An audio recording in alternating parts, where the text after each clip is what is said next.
Mari kita sama-sama berdoa. Kami sungguh memuji Engkau Tuhan atas kebaikan kemurahan Tuhan dalam hari-hari, minggu, bahkan bulan. Tuhan memelihara dan menyertai kami hingga saat ini kami boleh bertemu kembali dalam ibadah persekutuan kami. Tuhan memberkati setiap kami, biarlah masing-masing kami diberkati Tuhan dalam pujian penyembahan kami dan firman Tuhan. Terpuji Kau Tuhan, dalam nama Yesus kami berdoa. Amin. Mari kita sama-sama bangkit berdiri, kita memuji Tuhan dengan pujian bertemu dalam kasih-Nya.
Senang sekali kalau memang hamba Tuhan memuji Tuhan. Ini hal luar biasa. Baik, mari kita sebagai hamba Tuhan, mari kita katakan Dialah segalanya.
Ujian ini akan terasa kita mengerti, memahami firman apa ujian ini ketika usia kita di atas kepala 3.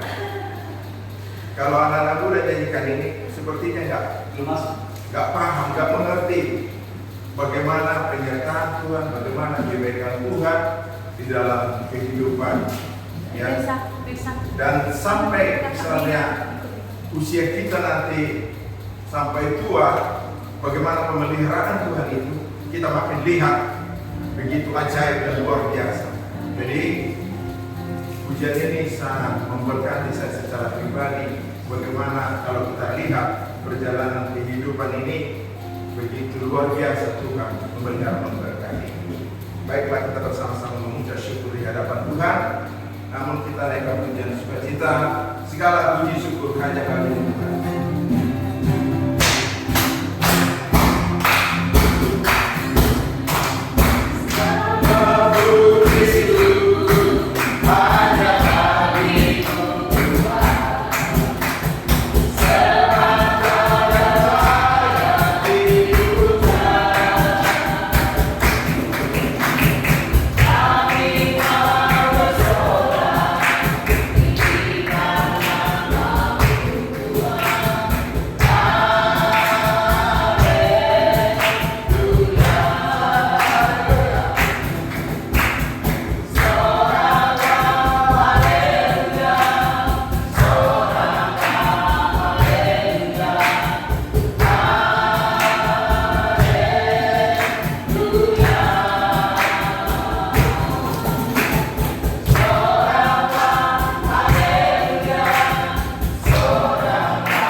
Bapa Surgawi, terima kasih anugerah kasih-Mu bagi kami Tuhan.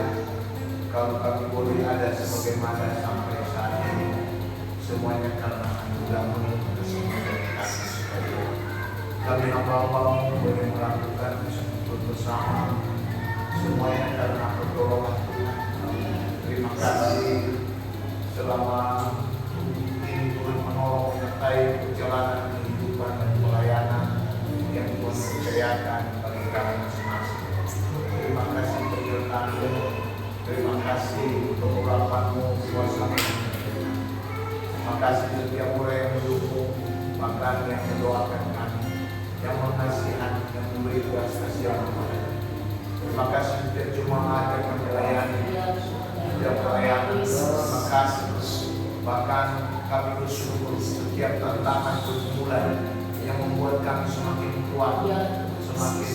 dekat dengan Tuhan. Terima kasih. Kami bersyukur kepada Tuhan.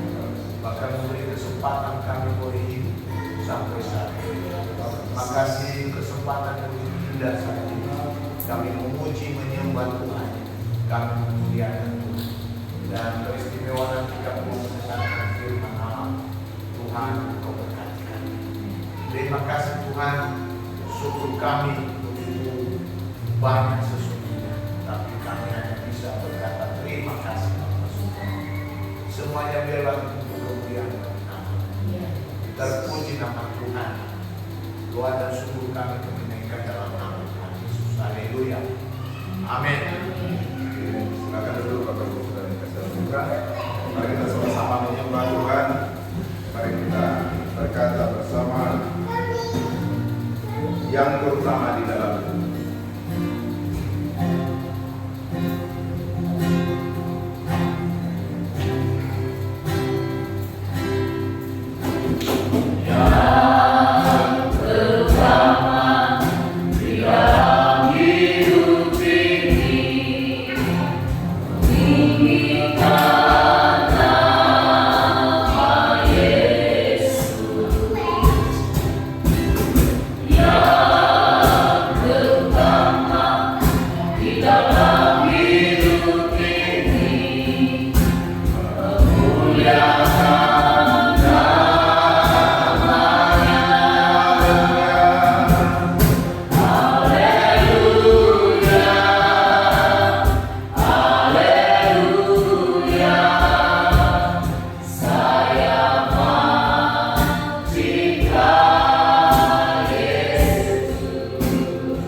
Ajar kami Tuhan menjadi umat dan hamba-hamba Tuhan yang suka menyembah Tuhan.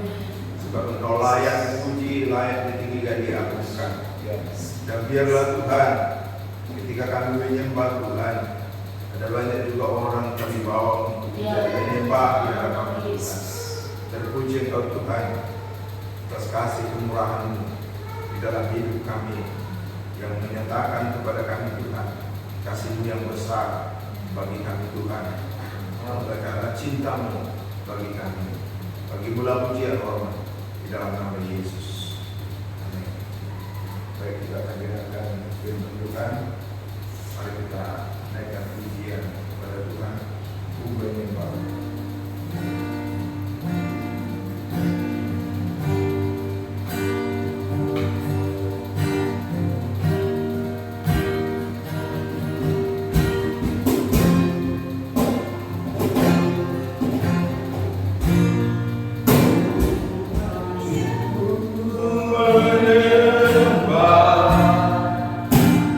Dalam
Allah terjadi ketika kami datang memuji menyembah Engkau Allah yang hidup. Seperti memang berkata dengan dua-dua berkumpul di situ Engkau ada bersama dengan kami. Dan pada kesempatan sore hari ini kami semua para hamba-Mu Tuhan, kami bersyukur karena Tuhan boleh berikan waktu bagi kami, boleh bersama-sama dalam beribadah kepada Tuhan, kepada Tuhan setelah Tuhan boleh menolong kami dan setiap orang yang dipercayakan dan hari ini yang bersama-sama beribadah kepada Tuhan, yang mau saling menguatkan di dalam Tuhan dan di dalam Tuhan kami ini.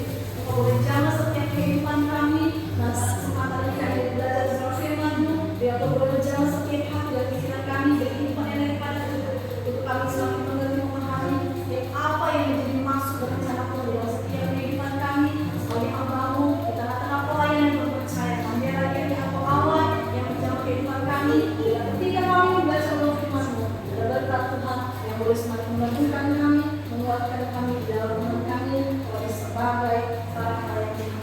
Terima kasih Bapak yang ada di dalam nama Yesus yang siap diberkati oleh firman-Mu. Haleluya. Amin. Shalom Bapak Ibu, kembali dikasih Tuhan. Ya, puji Tuhan, kita mengucap syukur kalau pada kesempatan sore hari ini kita boleh bertemu di dalam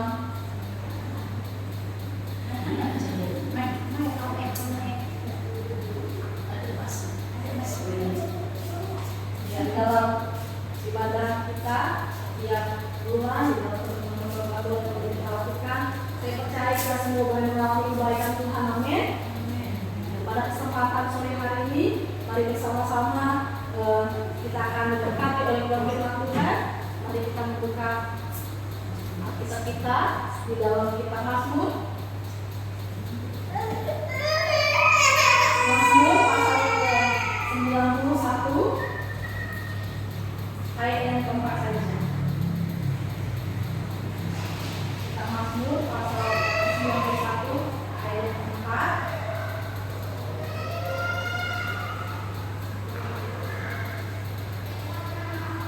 Kalau yang sudah membukanya di dalam kitab Mazmur pasal yang ke-91 ayat 4, bersama-sama kita akan membaca 2-3 ayat. Dengan tepatnya Ia akan melindungi engkau, di bawah sayapnya engkau akan berlindung. Kesetiaannya ialah perisai dan pagar tembok. Firman Tuhan, kalau saya membaca kembali kita, dengan tepatnya Ia akan melindungi engkau, di bawah sayapnya engkau akan berlindung. Kesetiaannya ialah perisai dan pagar tembok. Puji nama Tuhan. Bapak Ibu Saudara yang kasih Tuhan, Bapak Ibu yang kasih Tuhan, kalau kita melihat dalam kitab Mazmur ini, di sini dalam kita memberikan satu tema ya di dalam satu dalam lindungan Allah. Pada kesempatan sore hari ini, saya memberikan tema bagi kita aman dalam lindungan Tuhan. Saya percaya kalau sampai hari ini kita boleh kuat sekalipun banyak tantangan dalam kehidupan kita, itu semua oleh karena perlindungan dan pertolongan Tuhan dalam kehidupan kita. Dan kalau kita melihat dikatakan dalam kitab Mazmur pasal 91 ini, ya ini merupakan janji perlindungan Tuhan untuk setiap orang yang percaya kepadanya. Mazmur Daud ini mengisahkan tentang bagaimana perlindungan Allah di dalam kehidupannya. Kita tahu bahwasanya Mazmur ini, kitab Mazmur ada 150 pasal, dan kita tahu 80% kitab Mazmur ini adalah ungkapan hati Daud, uangan Daud, bagaimana pernyataan Tuhan begitu luar biasa dalam kehidupannya. Siapa itu Daud? Dia adalah orang yang diurapi Tuhan. Tetapi sekalipun dikatakan dia adalah orang yang diurapi Tuhan, bukan berarti dia terbebas dari segala hal-hal yang tidak mengenakan di tengah-tengah kehidupannya. Daud dari kecil Tuhan pilih untuk boleh menjadi seorang pemimpin bagi bangsa Israel. Dan tetapi kalau kita melihat ya, kita balik dalam kehidupan Daud, sekalipun dia adalah orang yang diurapi Tuhan, dia juga mengalami banyak pergumulan di tengah-tengah kehidupannya.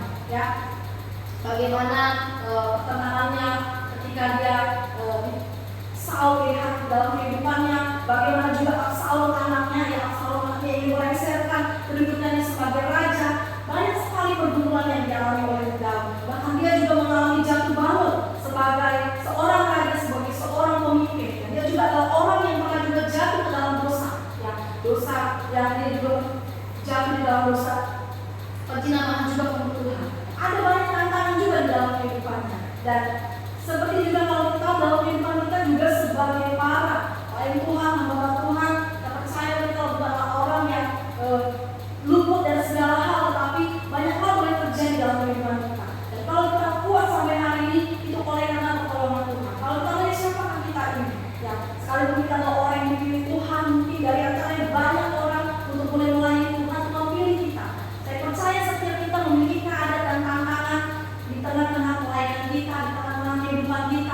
sebagai pelayan Tuhan, sebagai hamba Tuhan. Namun di sini satu hal yang kita tahu bahwasanya di tengah-tengah keadaan dunia yang kita alami ini, ya apapun yang kita alami, dan saat ini yang kita mau ingat bahwasanya firman Tuhan mengingatkan kita supaya kita tidak menjadi orang yang menjadi takut akan segala hal yang kita alami. Ya seperti firman Tuhan tadi katakan di sini, ya dikatakan dengan tepatnya dia akan melindungi engkau, di bawah sayapnya engkau akan berlindung, kesetiaannya ialah perisai daripada tembok. Ya, seperti hidup ayam, ya kalau kita melihat, saya percaya Bapak Ibu Gembala mungkin ada yang punya ternak ayam, ya ayam ini dia punya tempat sayap, ya anak-anaknya suka sekali, ya anak-anak ayam suka sekali berlindung di bawah tempat sayap hidungnya. Kenapa? Supaya anaknya aman. Satu, supaya anaknya merasa hangat, dan juga tempat sayap hidup ayam ini adalah untuk menjaga anak-anaknya dari serangan hewan-hewan di sekitarnya yang mengganggu, ya. Sering sekali kalau kita melihat ada hidup ayam, kalau kita mau pegang aja anaknya pasti ayam ini akan berontak, ya. Pasti kita akan mungkin akan dipatuk oleh ayam itu. Demikian, ya, dikatakan tempat sayap hidup ayam ini dia berguna untuk menjaga, melindungi anaknya selain memberi kehangatan, ya juga menghindarkan anak-anaknya dari segala serangan bahaya dari binatang buas, melindungi anaknya. Nah demikian juga Tuhan kita, ya. Dikatakan bahwasanya perlindungan Tuhan itu ada dalam kehidupan kita. Dan di sini ada juga berkat yang saya bagikan, ya, bagaimana supaya kita selalu ada dalam lindungan Tuhan, selalu aman dalam lindungan Tuhan. Ya, di sini yang pertama ya kita harus memiliki hati yang selalu melekat kepada Allah. Di dalam ayat yang 14, ya Mazmur 91, dalam ayat yang 14 mari bersama kita lihat. Katakan di sini, sungguh hatinya melekat kepadaku, maka aku akan meluputkannya, aku akan membentenginya, sebab ia mengenal namaku. Bapak Ibu Gembala yang dikasih Tuhan, dikatakan di sini bagaimana supaya kita selalu aman dalam lindungan Tuhan. Sekalipun dikatakan yang namanya kita hidup ini, ya karena memang kita adalah pendatang di tengah-tengah dunia ini, tempat kita bukan dunia ini, maka tidak bisa kita hindari yang namanya ada banyak tantangan di tengah-tengah pelayanan, di tengah-tengah kehidupan kita. Maka dikatakan bagaimana supaya kita selalu aman dalam lindungan Tuhan. Yang pertama, kita harus memiliki hati yang melekat kepada Tuhan. Ya, dan sungguh hati yang melekat kepadaku. Ya, dikatakan kita harus menjadi pribadi-pribadi yang selalu melekat kepada Allah. Ya, dikatakan di dalam kitab Yohanes 15 dikatakan Yesus adalah pokok anggur yang benar. Ya, dikatakan barang siapa tinggal di dalamnya, maka dia akan tinggal. Ya, ketika kita tinggal di dalam Allah, kita akan tinggal. Allah tinggal di dalam kita. Kita harus melekat di dalam pokok anggur yang benar itu. Kita harus melekat kepada Allah. Kita harus mengenal siapa Allah yang kita sembah, sehingga kita senantiasa aman dalam lindungan. Ya, kalau secara real biasanya kalau kita menghadapi tantangan di tengah-tengah kehidupan kita, yang bagaimana supaya kita aman, kita mencari perlindungan kepada ketika ada bahaya yang ada di depan kita atau sesuatu terjadi dalam hidup kita, kita minta perlindungan kepada mungkin di sekitar lingkungan kita, RT, RW ataupun pihak keamanan, polisi dan sebagainya. Ketika ada tantangan yang kita hadapi, dan di sini dikatakan dalam tanah hidup yang kita alami, bagaimana supaya kita tetap aman, ya di dalam lindungan. Tentunya kita harus melekat kepada Allah. Kita harus terus mengenal Allah yang kita sembah. Dengan apa? Dengan bagaimana caranya? Kita harus membangun keintiman pribadi dalam Tuhan. Ya, karena dikatakan dalam kitab Yohanes, ya, sebab di luar Tuhan kita bukan apa-apa. Ya, di luar Tuhan kita bukan apa-apa. Kita kebutuhan dalam hidup kita. Bukan karena kehebatan kita. Mungkin Tuhan memberikan kita banyak potensi dalam hidup kita, tetapi semuanya itu berasal daripada Allah. Ya, kekuatan kita tetap Allah. Maka dikatakan di sini, ya, dikatakan tertutuklah orang yang mengandalkan kekuatannya sendiri. Maka di sini dikatakan kita harus senantiasa berlindung kepada Tuhan. Ya, dalam setiap pergumulan yang kita alami, kita harus senantiasa dikatakan semakin dekat kepada Allah, semakin melekat kepada Allah. Karena dikatakan di sini, ya di dalam Mazmur tadi dalam ayat 14, sungguh hatinya melekat kepadaku, maka aku akan meluputkannya, aku akan membentenginya, sebab ia mengenal namaku. Ini berkat yang pertama, bagaimana supaya kita menjadi pribadi-pribadi yang senantiasa terus mengalami perlindungan yang daripada Tuhan. Yang pertama, kita harus menjadi pribadi yang semakin melekat di dalam Tuhan. Karena di luar Tuhan kita bukan apa-apa. Kita yang mungkin sudah memiliki hubungan yang mungkin setiap hari kita membawa persoalan yang baik dengan Tuhan saja, tidak bisa kita katakan kita luput dari segala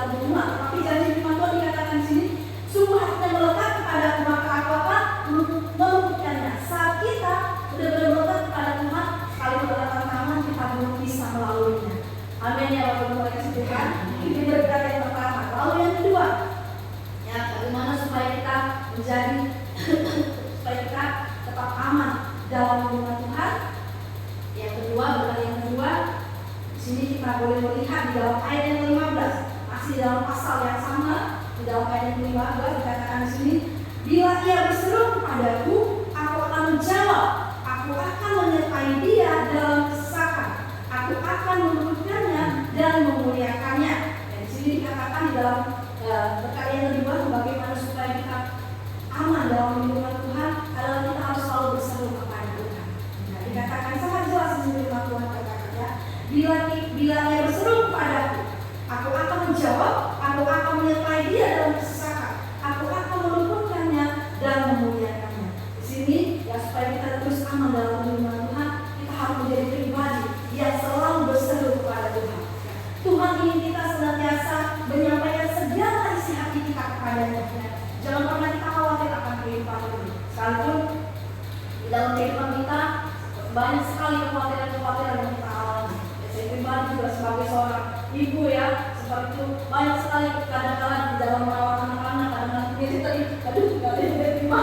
Benar-benar saya harus lihat yang takut jatuh atau apa seperti itu. Ada kekhawatiran. Tapi dikatakan di sini firman Tuhan yang dikatakan kita harus serahkan ya.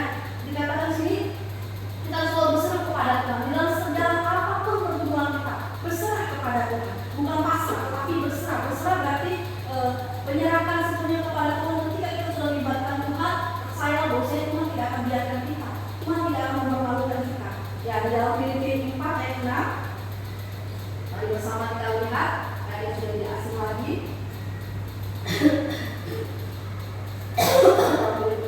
Dikatakan, jangan hendaknya kamu khawatir tentang apapun juga, tetapi nyatakanlah dalam segala hal keinginanmu kepada Allah dalam doa dan permohonan dengan ucapan syukur. Haleluya. Firman Tuhan katakan, dan sekalipun kita sebagai hamba Allah, kita juga harus bukan hanya kita mengutarakan kepada umat Tuhan, terjemahan ketika mereka datang bersama kita, katakan kita juga harus lebih lagi kuat di dalam doa kita. Dikatakan selalu berseru kepada Tuhan. Ya. Jangan pernah ragu untuk mengutarakan setiap apapun menjadi pergumulan kita di hadapan Tuhan. Karena Tuhan menghendaki supaya kita senantiasa datang sama Tuhan. Ya, ketika kita sebelum kepada Tuhan pasti setiap hari ada pemimpin kita mau datang sama Tuhan, berseru di hadapan Tuhan, mengenai setiap apa yang menjadi pergumulan kita di hadapan Tuhan. Dan kita tahu bahwasanya saat kita sungguh-sungguh ada penyerahan total di hadapan Allah, saat kita sungguh-sungguh berseru di hadapan Allah, maka dikatakan Allah tidak akan tinggal diam. Di dalam ayat yang 11 sampai 12 di dalam Mazmur 91 tadi, mari bersama kita lihat kembali dalam Mazmur 91 tadi. Ayat 11 dan 12 dikatakan di sini, sebab malaikat-malaikatnya akan diperintahkannya kepadamu untuk menjaga engkau di segala jalanmu. Mereka akan menangkap engkau di atas tangannya, supaya kakimu jangan terangkut kepada batu. Haleluya. Luar biasa firman Tuhan dalam hidup kita. Ya, dikatakan saat kita mau berseru kepada Tuhan, dikatakan Allah akan memerintahkan malaikatnya untuk menjaga kita di dalam segala jalan kita. Bahkan dikatakan mereka akan menantang kita, ya,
Kami sudah laporkan ke kajian Malaysia juga, tapi mereka bilang harus selesaikan dulu kontraknya. Kalau nggak selesai, takutnya nanti dia yang dilapor balik ya seperti itu. Jadi ketika menjelang dia akan pulang kemarin, saya langsung ke kajian yang ada di Langkat. Ya memang sempat oper juga harus ke Medan, karena dia sempat dari Medan yang berangkatkan. Puji Tuhan, saya berdoa dan saya ajak adik saya bersama sama Allah. Kami doa malam, jam 12 malam saya ajak dia berdoa lewat phone yang seperti itu kami saya kuatkan dia.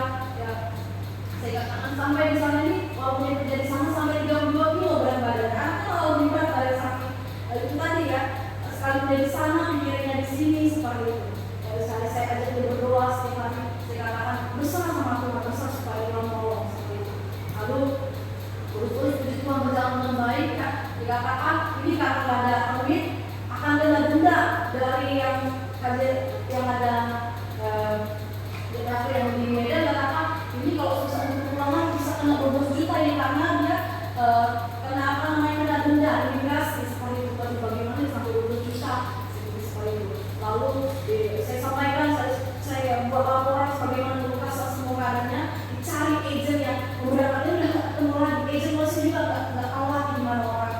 Dan puji Tuhan hasil doa akhirnya bos dimana saya bekerja dia tanggung itu semua akhirnya biaya untuk denda dan juga kepulangan seperti itu. Puji Tuhan, itu ketika kita benar-benar berseru kepada Tuhan, benar-benar kontrol sertai, sekalipun harus melibatkan hukum, dikawal dari pulang sampai di Bandara Kuala Namu, dikawal, ada 2 orang yang kawal, lalu itu kami bawa lagi ke kantor, besoknya melapor lagi ke kantor seperti itu.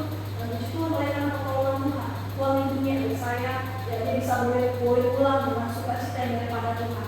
Dan selama di sana juga sekalipun mendapatkan perlakuan yang tidak baik, bukan tindakan kekerasan fisik, tapi kadang-kala seperti gaji yang terlambat dikirimkan, bahkan juga tidak sesuai dengan biasanya, dan itu setiap bulan itu pasti naik, tapi pengiriman gaji selalu sama seperti itu. Tapi saya katakan udah bersyukur aja, ya harus bersyukur aja saya katakan seperti itu. Saya selalu kuatkan dia dan puji Tuhan semua terlalu dan itu oleh karena pertolongan Tuhan. Jadi ini menjadi yang menguatkan saya dan saya sangat-sangat memberkati dan benar-benar kita sungguh melekat kepada Tuhan. Saya katakan untuk khawatir, tenang ya, dan seperti apapun mereka buat ada Tuhan yang bela kita. Mungkin agent tadi dan mungkin bos manajer bekerja pikir ini orang-orang kampung ini nggak ngerti apa-apa. Ini seperti sehingga mereka lama-lama ternyata kami 1 tahun yang lalu sudah buat laporan seperti itu. Ya, tapi ada saya juga disadar sebagaimana jadi agak sulit juga kita untuk mencatat penelitian, malah dikatakan dia nanti akan saya balik lapor. Jadi Tuhan tolong semua selesai dan adik saya boleh kembali ke Medan dengan selamat. Dan itu oleh karena perlindungan Tuhan yang luar biasa. Saya percaya kita sebagai orang-orang percaya kita sungguh-sungguh melekat kepada Allah. Kita yang mungkin kadang-kala bolong-bolong di dalam yang mungkin kita tidak lebih melekat kepada Allah saja, Tuhan tolong, apalagi kita semakin melekat kepada Tuhan. Sungguh ada pertolongan Tuhan yang luar biasa dalam kehidupan. Ini batang firman yang boleh saya bagikan, bahwasanya kita sebagai anak-anak Tuhan, kita akan terus merasa aman dalam firman Tuhan. Kita sungguh-sungguh boleh menjadi pribadi yang terus memiliki hati yang melekat kepada Tuhan dan selalu berseru kepada Tuhan. Dan firman Allah dikatakan malaikat-malaikatnya akan menjaga kita. Jadi dikatakan kita tidak akan tersandung di dalam apapun yang dalam puji Tuhan. Ini pertama yang saya sampaikan. Kalau mungkin di antara